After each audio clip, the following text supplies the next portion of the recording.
I've heard that our minds are very powerful, and one needs to learn to control and utilize it in order to reach one's full potential. Now, right from college, I've noticed that I have had a very chaotic mind. My brain switches thoughts from one place to the other without me voluntarily putting an input. This would be cars, bikes, trips, or any kind of studies, or just random thoughts would just pop in my mind. I'm not even mentioning all of it, but random thoughts just happened, and it would be very involuntary. I wouldn't have a particular say in it, right? But as I started reading, I noticed that there are tools that one can use to harness the mind, or if you will, control the mind. So, different books gave me different tools, and I have decided to call them as mental tools. For example, I've noticed that I've had chaotic negative thoughts whenever something negative has happened.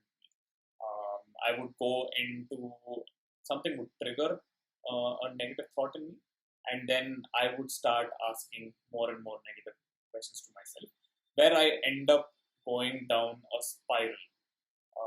Let's assume that somebody did something wrong and to me, and I started asking questions. Did I do something wrong? Must have been me doing something wrong. I probably hurt them in a way that I shouldn't, or I probably shouldn't have said that.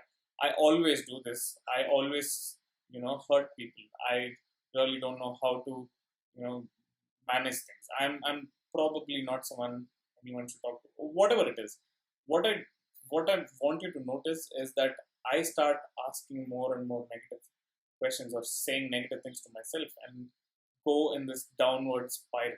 Right? This is something that happens in a chaotic mind, and if you're not conscious enough or if you don't have the right tools, you don't notice that.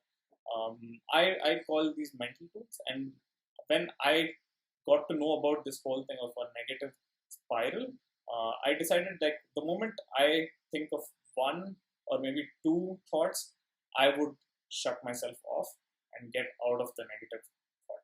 So that's a mental tool to use where you can recognize a vicious cycle, or the exact opposite is a positive or a virtuous cycle.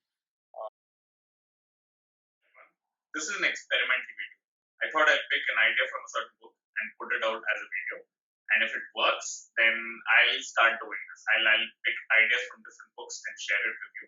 And hopefully, it helps those who don't read and invokes a kind of curiosity in those who do read to go and pick that.